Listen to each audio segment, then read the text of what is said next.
साथियों नमस्कार। आज है 9 अगस्त। 9 अगस्त से संबंधित जितने भी करंट अफेयर क्वेश्चन हैं इसको आइए देखते हैं। यह है विद्या संकल्प चैनल। आइए प्रारंभ करते हैं। पहला प्रश्न है, संयुक्त राष्ट्र द्वारा 9 अगस्त 2026 को मनाए गए अंतरराष्ट्रीय विश्व स्वदेशी जन्म दिवस का आधिकारिक वैश्विक विषय का निर्धारण किया गया है। तो इसमें से ये चार विकल्प हैं, चार में से ऑप्शन सी सही होगा। स्वदेशी महिलाओं की पारंपरिक ज्ञान के संरक्षण में भूमिका। देखिए, प्रति वर्ष 9 अगस्त को दुनिया भर के मूल निवासियों के अधिकारों की रक्षा के लिए यह दिवस मनाया जाता है। वर्ष 2026 की थीम विशेष रूप से प्राकृतिक संसाधनों के संबंध में सांस्कृतिक और विरासत को जीवित रखने के स्वदेशी महिलाओं के योगदान को रेखांकित किया गया है। चलते आगे, अगला प्रश्न है, 9 अगस्त 9 अगस्त 2026 को भारत में अगस्त क्रांति दिवस की कौन सी ऐतिहासिक वर्षगांठ मनाई जा रही है जो महात्मा गांधी द्वारा शुरू किए गए भारत छोड़ो आंदोलन की याद दिलाती है? तो यह है 84वीं वर्षगांठ, यानी ऑप्शन सी सही होगा। 9 अगस्त 1942 ईस्वी को देश को ब्रिटिश शासन से मुक्त कराने के लिए भारत छोड़ो आंदोलन की शुरुआत हुई थी और वर्ष 2026 में इस ऐतिहासिक जन आंदोलन को अगस्त क्रांति यानी अगस्त क्रांति 84वां अगस्त क्रांति के रूप में मनाया जा रहा है। चलते हैं आगे, अगला प्रश्न है, 9 अगस्त 2026 को केंद्रीय जहाजरानी मंत्रालय द्वारा जारी रिपोर्ट के अनुसार भारत का कौन सा प्रमुख बंदरगाह पूरी तरह से हरित हाइड्रोलिक संचालित होने वाला देश का पहला ग्रीन पोर्ट बना है? तो यह है ऑप्शन 20 में से होगा, वी.ओ. चिदम्बरम पोर्ट, तमिलनाडु। देखिए क्या है, तूतीकोरम स्थित ये रणनीतिक बंदरगाह ने अपनी सभी क्रेन, हाइड्रोलिक, कार्गो, सभी वाहनों को अंतर्राष्ट्रीय ऊर्जा ग्रिड 100% हरित हाइड्रोलिक में परिवर्तित करने का लक्ष्य सफलतापूर्वक हासिल कर लिया है। ये भारत के नेट जीरो यानी 2070 के संकल्प की ओर एक बड़ा सकारात्मक कदम है। चलते हैं आगे, अगला प्रश्न है, भारतीय अंतरिक्ष अनुसंधान संगठन यानी इसरो ने 9 अगस्त 2026 को श्रीहरिकोटा से ओजोन परत और वायुमंडलीय गैसों की निगरानी के लिए किस मौसम विज्ञान उपग्रह का सफल परीक्षण किया है? तो यह है वायुसेट 1A, यानी ऑप्शन बी सही होगा। देखिए, इसरो ने पर्यावरण और जलवायु परिवर्तन के सटीक आकलन के लिए वायुसेट A1 को उसकी निर्धारित कक्षा में स्थापित किया। यह उपग्रह दक्षिण एशियाई क्षेत्रों में वायु प्रदूषण और ग्रीन हाउस गैसों की उच्च स्तर की 24 घंटों में यह हर वक्त निगरानी रखेगी। चलते आगे, अगला प्रश्न है, भारतीय रिजर्व बैंक यानी आरबीआई ने 9 अगस्त 2026 को डिजिटल भुगतान और सुरक्षित बनाने के लिए बिना इंटरनेट वाले क्षेत्रों के लिए यूपीआई लाइट की दैनिक भुगतान सीमा को 500 से बढ़ाकर कितना घोषित करने का किया है? तो यह किया है 1000, यानी ऑप्शन बी सही होगा। देखिए, ग्रामीण और कम नेट वाले क्षेत्रों में डिजिटल लेन देन की सुगमता बढ़ाने के लिए केंद्रीय बैंक ने यूपीआई का जो लाइट सीमा है इसका कितना बढ़ा कर दिया गया है? 1000 लिमिट कर दिया गया है। चलते आगे, अगला प्रश्न है, 9 अगस्त को रक्षा अनुसंधान और विकास संगठन यानी डीआरडीओ ने स्वदेशी रूप से विकसित किस लंबी दूरी की क्रूज मिसाइल का लद्दाख के उच्च तुंगता वाले क्षेत्र में सफल मारक परीक्षण किया है? तो यह है निर्भय, यानी ऑप्शन ए सही होगा। डीआरडीओ ने पहाड़ी इलाकों को बेहद कम तापमान में निर्भय मिसाइल की अचूक मारक क्षमता और रडार को चकमा देने की तकनीकी का सफल परीक्षण किया है, जिससे भारतीय सेना की वास्तविक नियंत्रण का यानी एलएसी पर नियंत्रण स्थिति और मजबूत होगा। चलते हैं आगे, अगला प्रश्न है, नीति आयोग द्वारा 9 अगस्त 2026 को घोषित आकांक्षित जिला कार्यक्रम की डेटा रैंकिंग में किस उत्तर पूर्वी जिले में कृषि और जल संसाधन क्षेत्र में देश में पहला स्थान प्राप्त किया है? तो वह है, ये चार विकल्प आपके सामने है। पहला विकल्प है मोकाचुंगु, इन चारों विकल्प में से डी सही होगा, यानी मामित मिजोरम।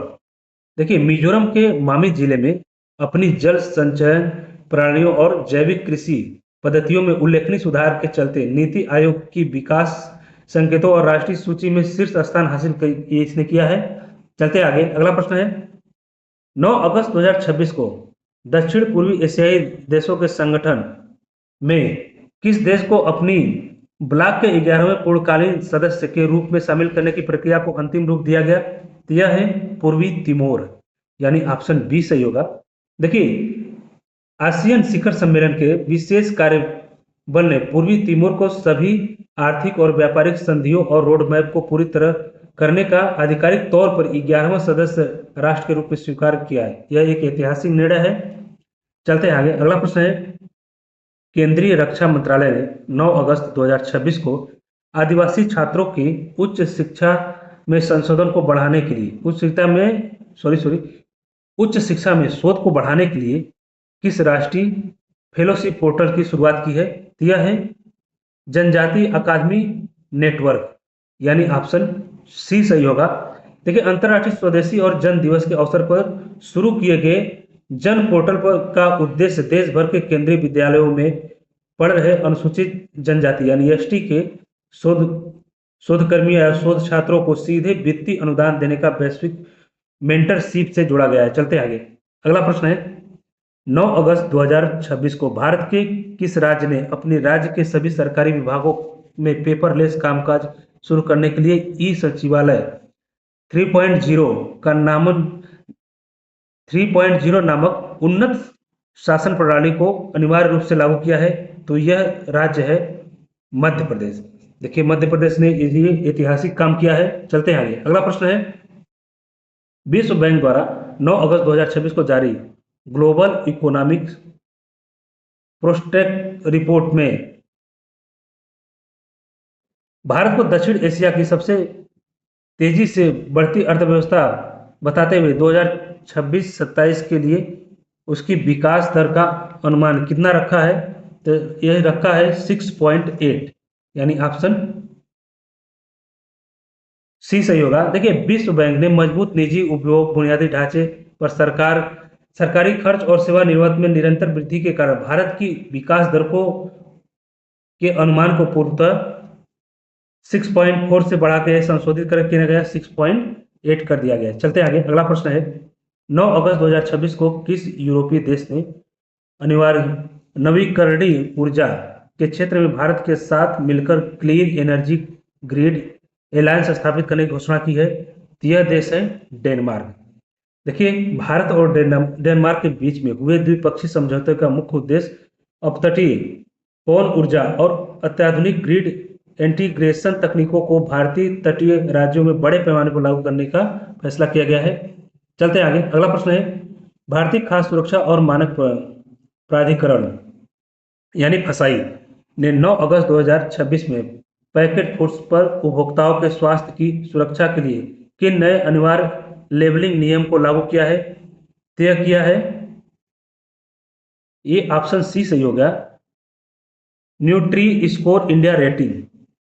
देखिए, इस नियम के तहत सब पैकेट खाद्य पदार्थ के सामने के हिस्से पर ए से लेकर ई तक रंगीन कोडिंग वाले स्कोर स्पष्ट रूप से छापने होंगे, जिससे उपभोक्ता आसानी से समझ सके कि उत्पादन में कितना वसा है, कितना चीनी है, कितना नमक है या और कितने न्यूट्रिशन है, इसके रिगार्डिंग ये सब सूचनाएं रहेंगी। चलते हैं आगे। अगला प्रश्न है, 9 अगस्त 2026 को आयोजित राष्ट्रीय फिल्म पुरस्कार समारोह किस क्षेत्रीय भाषा की फिल्म को सर्वश्रेष्ठ राष्ट्रीय फीचर फिल्म यानी बेस्ट फीचर फिल्म के प्रतिष्ठित पुरस्कार से सम्मानित किया गया है? यह है मलयालम। देखिए, सामाजिक और मानवीय ताने बाने और आधारित उसकी कहानी और तकनीकी बारीकियों को मद्देनजर रखते हुए ये एक बहुत प्रशंसनीय लोकप्रिय फिल्म रही है, इसलिए इसको यह पुरस्कार दिया गया है। चलते आगे। अगला प्रश्न है, राष्ट्रीय हरित प्राधिकरण यानी एनजीटी ने 9 अगस्त 2026 को देश की किस प्रमुख नदी के जल संग्रह क्षेत्रों में अवैध खनन और निर्माण गतिविधियों पर पूर्ण प्रतिबंध लगाने का कड़ा आदेश जारी किया है? यह है यमुना नदी, यानी ऑप्शन डी सही होगा। देखिए, एनजीटी ने दिल्ली और उत्तर प्रदेश के सीमावर्ती क्षेत्रों में यमुना के डूबे क्षेत्रों को हो रहे नुकसान को रोकने के लिए यह पर्यावरण कानून लागू किया है। चलते आगे। अगला प्रश्न है, 9 अगस्त 2026 को भारतीय मुक्केबाजी महासंघ यानी बीएफआई द्वारा दी गई जानकारी के अनुसार एशियन यूथ बॉक्सिंग चैंपियनशिप 2026 में भारत को कुल कितने पदक जीतकर पदक तालिका में दूसरे स्थान प्राप्त किया है? तो यह 16 पदक प्राप्त किए, यानी ऑप्शन सी सही होगा। देखिए बैंकॉक में संपन्न हुई इस चैंपियनशिप में भारतीय युवा मुक्केबाज ने शानदार प्रदर्शन करते हुए 5 स्वर्ण, 6 रजत और 5 कांस्य पदक हासिल किए। टोटल कुल 16 पदक अपने नाम करके वैश्विक मंच पे भारत का तिरंगा फहराया और दूसरा स्थान प्राप्त किया। चलते आगे, अगला प्रश्न है, कृषि मंत्रालय द्वारा 9 अगस्त 2026 को जारी आंकड़े के अनुसार चालू खरीफ सीजन में भारत ने श्री अन्न मोटा अनाज मिलेट्स की बुआई के रकबे और पिछले वर्ष की तुलना में कितने % की रिकॉर्ड वृद्धि दर्ज की है? तो यह है 15%, यानी 15%। सरकार द्वारा मोटे अनाज में न्यूनतम समर्थन मूल्य यानी एमएसपी में वृद्धि और राष्ट्रीय पोषक मिशन के तहत किए गए प्रचार के कारण किसानों ने इस बार बाजरा, ज्वार, रागी और इस तरह से मोटे अनाजों का बड़े पैमाने में पैदावार करने का फैसला लिया है। चलते हैं आगे, अगला प्रश्न है, 9 अगस्त 2026 को किस प्रसिद्ध भारतीय शास्त्रीय नृत्यांगना और पद्म भूषण से सम्मानित हस्ती को कला के क्षेत्र में उनके जीवन पर्यंत योगदान के लिए संगीत नाटक अकादमी फेलोशिप यानी अकादमिक रत्न देने की घोषणा की गई है? तो यह है सोनल मानसिंह, यानी ऑप्शन बी सही होगा।